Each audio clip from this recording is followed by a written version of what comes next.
Welcome back to the channel. Fund transfer आप लोगों ने सुना ही होगा और कभी ना कभी अपनी लाइफ में यूज किया ही होगा। ये एक ऐसी टर्म है जो आजकल हम अपनी लाइफ में मोस्ट फ्रीक्वेंटली यूज करते हैं। तो क्या होता है फंड ट्रांसफर, कैसे हम करते हैं, क्या आपने अपनी जिंदगी में सारे के सारे मोड यूज किए हैं या इन मोड्स का क्या फायदा है, क्या नुकसान है, किस तरीके से हम करते हैं, सारी की सारी चीजें हम इस वीडियो में देखने वाले हैं।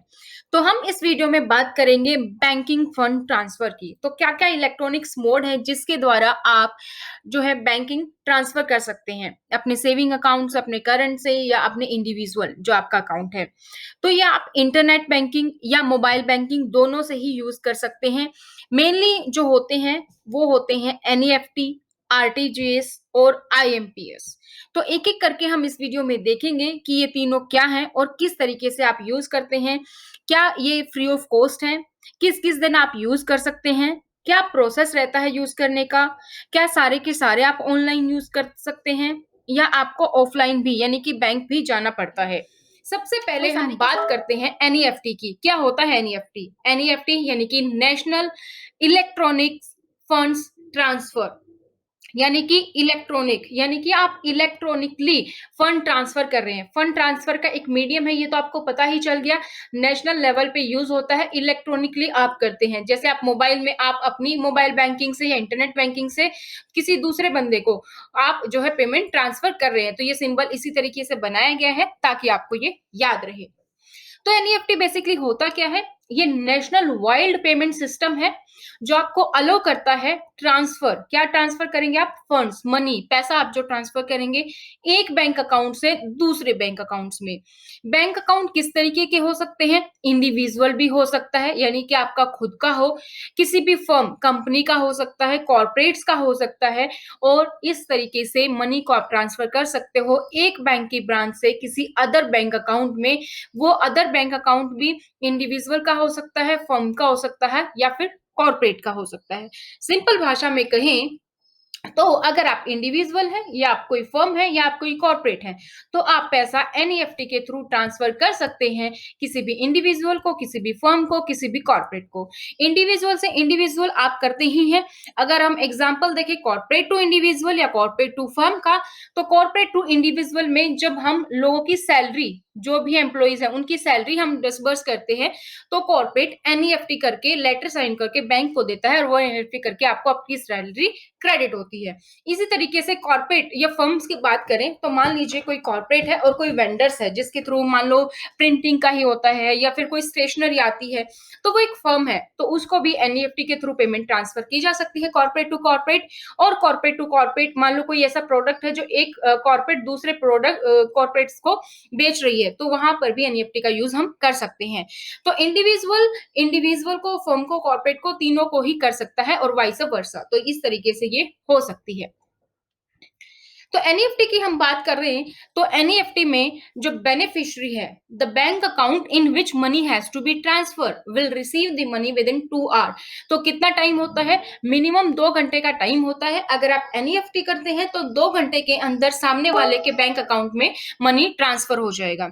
बेनिफिशियरी की बात करें तो बेनिफिशियरी कौन हुआ? बेनिफिशियरी वो अकाउंट नंबर जिसमें आपको मनी ट्रांसफर करनी है।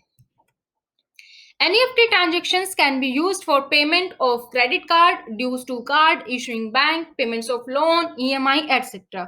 तो NEFT से एक एग्जांपल तो मैंने आपको दिया कि आप पर्सन टू पर्सन ट्रांसफर कर सकते हैं। दूसरा मैंने दिया कि सैलरी के लिए भी हम यूज करते हैं कॉर्पोरेट्स में। तीसरा है कि कोई आपकी EMI डिडक्ट होती है, वो भी आप NEFT के थ्रू, आपकी पेमेंट ऑफ लोन आप कर सकते हैं NEFT के थ्रू। या आप क्रेडिट कार्ड का बिल भी पे करना चाहते हैं तो वो भी आप एनईएफटी के थ्रू कर सकते हैं। आपको सेव करके रखना होता है उनका बैंक अकाउंट नंबर और बाकी डिटेल्स।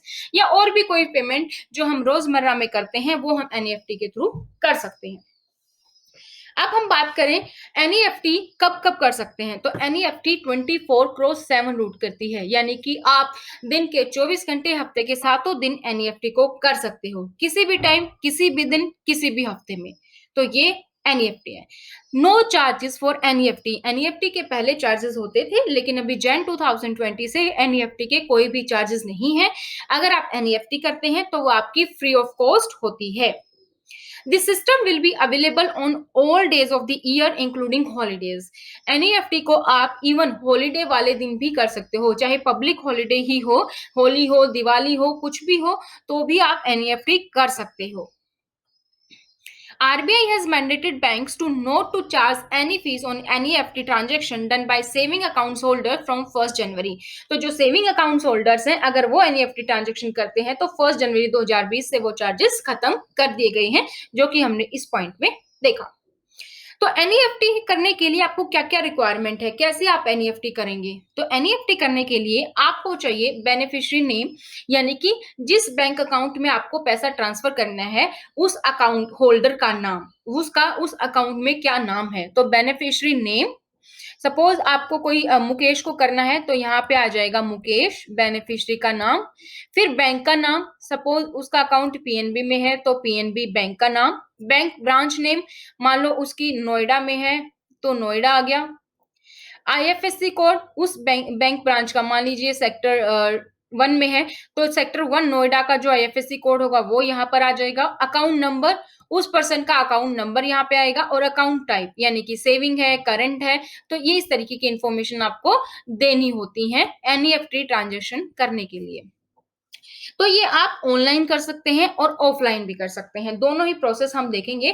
तो एनईएफटी रिक्वायरमेंट एक बार फिर से देख लेते हैं। आपको उस पर्सन का नाम पता होना चाहिए, किस बैंक में आपको पेमेंट करनी है वो आपको पता होना चाहिए, उस बैंक ब्रांच का नाम क्या है वो आपको पता होना चाहिए, उस बैंक ब्रांच का आईएफएससी कोड आपको पता होना चाहिए, अकाउंट नंबर और अकाउंट टाइप। ये अगर दो आपको पता है तो आप आईएफएससी कोड निकाल सकते हैं, और अगर सिर्फ आपको आईएफएससी कोड पता है तो आप ये दोनों चीज निकाल सकते हैं। तो कुल मिला के कहें तो अगर या आपको बैंक नेम और बैंक ब्रांच पता है सिर्फ, या सिर्फ आपको आईएफएससी कोड पता है, तो भी आपकी पेमेंट हो जाएगी। तो एनईएफटी ऑफलाइन मोड हम देखते हैं कि एनईएफटी ऑफलाइन मोड करने के लिए आपको कैसे आप करेंगे। तो सबसे पहले आप हैं, आप कहाँ जाएंगे? आपको जाना होगा बैंक। जब आप बैंक जाएंगे, क्योंकि ऑफलाइन मोड है यानी कि आप फिजिकल जा रहे हैं, तो बैंक जाकर आपको एनईएफटी करना होगा।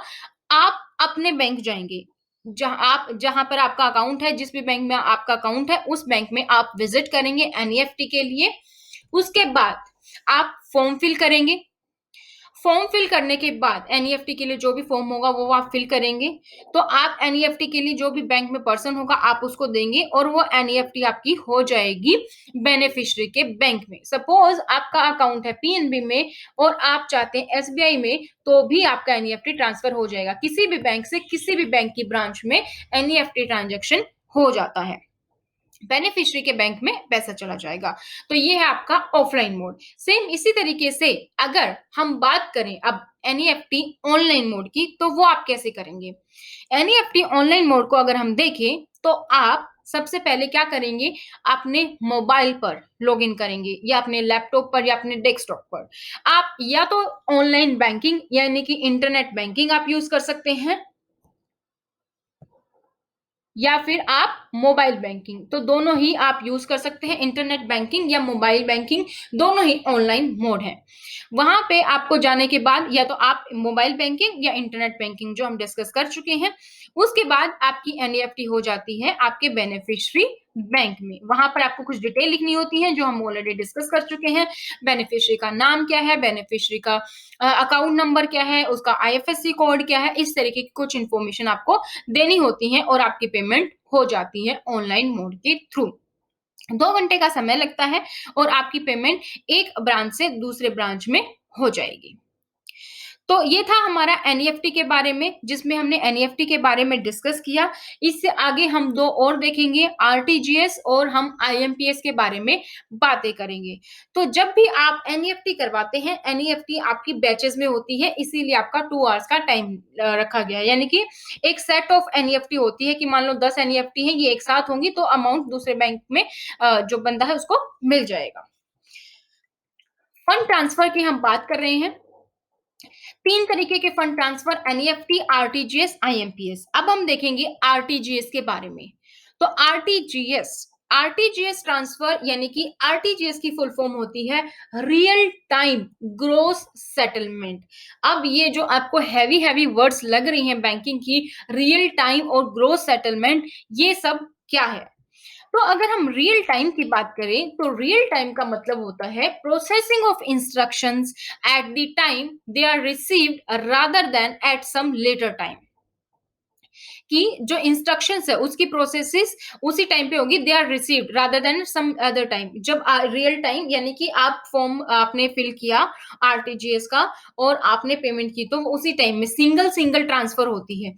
और ग्रॉस सेटलमेंट का मतलब होता है settlement of fund transfer instructions occur individually on an instruction by instruction basis. यानी कि अगर आप सिंगल को आरटीजीएस करते हैं तो वो सिंगल होगी, इंस्ट्रक्शन बाय इंस्ट्रक्शन होगी, आरटीजीएस बैचेस में नहीं होती है, जैसे कि एनईएफटी बैचेस में होती है।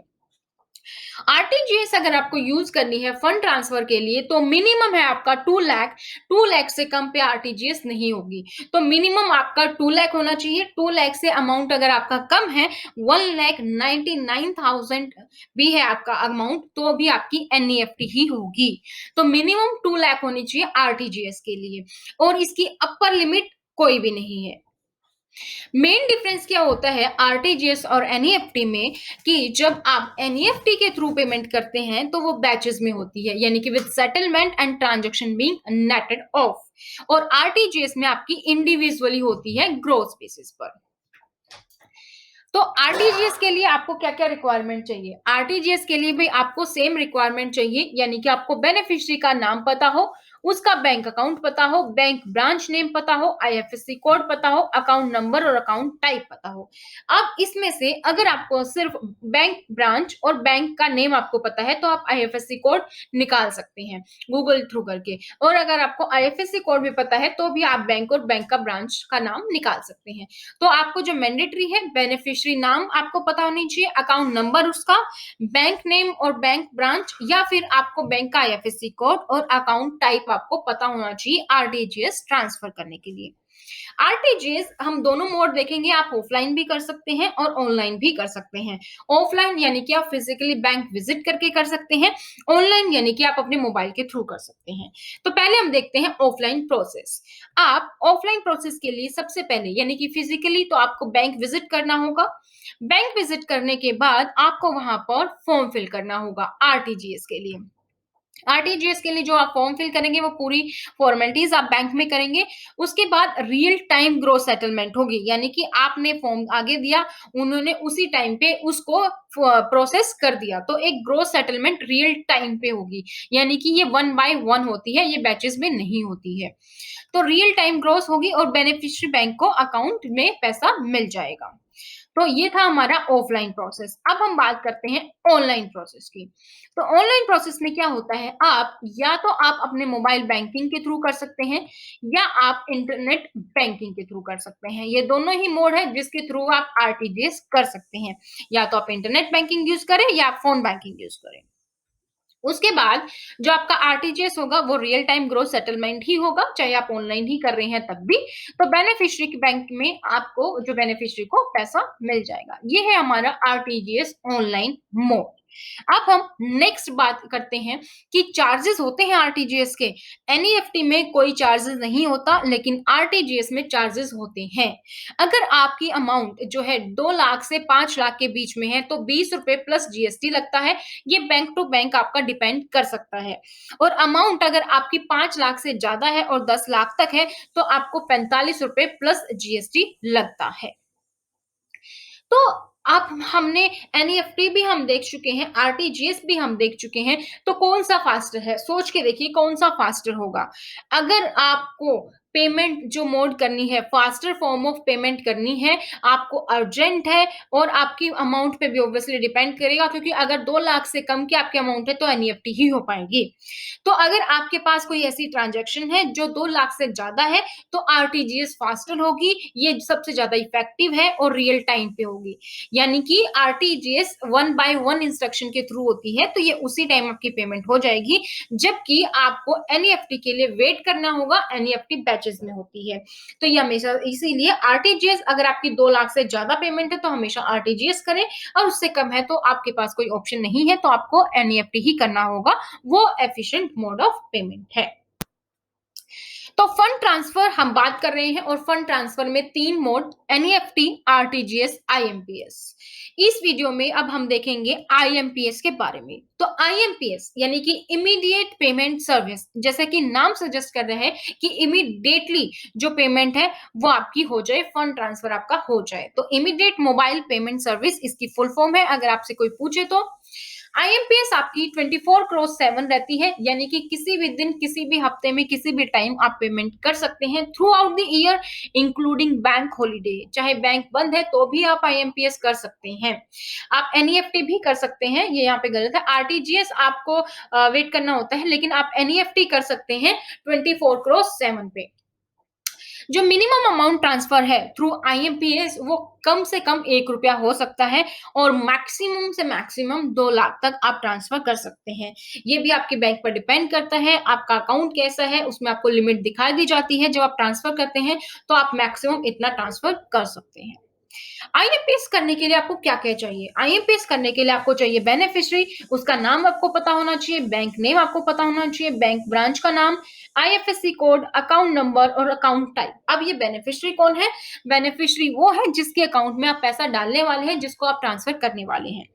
तो सबसे पहले आपको बेनिफिशियरी का नाम पता होना चाहिए, दूसरा आपको आईएफएससी कोड पता होना चाहिए। आईएफएससी कोड अगर आपको पता नहीं है और आपको बैंक और ब्रांच का नाम पता है तो भी आप यहाँ से निकाल सकते हैं, गूगल कर सकते हैं, या वीलुकअप के थ्रू जब आप फॉर्म फिल करते हैं तो वहां पर भी आपको पता चल जाता है। तीसरा आपको उसका अकाउंट नंबर पता होना चाहिए और चौथा आपको उसका अकाउंट टाइप, यानी कि सेविंग है, करंट है, ये सब आपको पता होना चाहिए। तो आईएमपीएस जैसे कि नेम से कहते हैं इमीडिएट पेमेंट सर्विस, ये सिर्फ ऑनलाइन ही होती है, ये ऑफलाइन नहीं होती है। तो इसका सिर्फ एक ही मोड है, आपको अपने मोबाइल के थ्रू ही करनी होती है, चाहे आप इंटरनेट बैंकिंग यूज कीजिए, चाहे आप मोबाइल बैंकिंग यूज कीजिए। आप अपने मोबाइल या लैपटॉप, डेस्कटॉप से इसको कर सकते हैं बाय इंटरनेट। आपको या तो मोबाइल बैंकिंग या फिर इंटरनेट बैंकिंग से। आईएमपीएस जब आप करते हैं तो आईएमपीएस के सारे प्रोसेस होने के बाद 24/7 ये चलता है, तो इमीडिएटली आपका पेमेंट ट्रांसफर हो जाता है बेनिफिशियरी के बैंक में। क्या ट्रांजैक्शन फ्लो रहता है? सेंडर होता है, सेंडिंग बैंक को जाता है, एनपीसीआई पे होता है, फिर रिसीविंग बैंक को रिसीवर हो जाता है।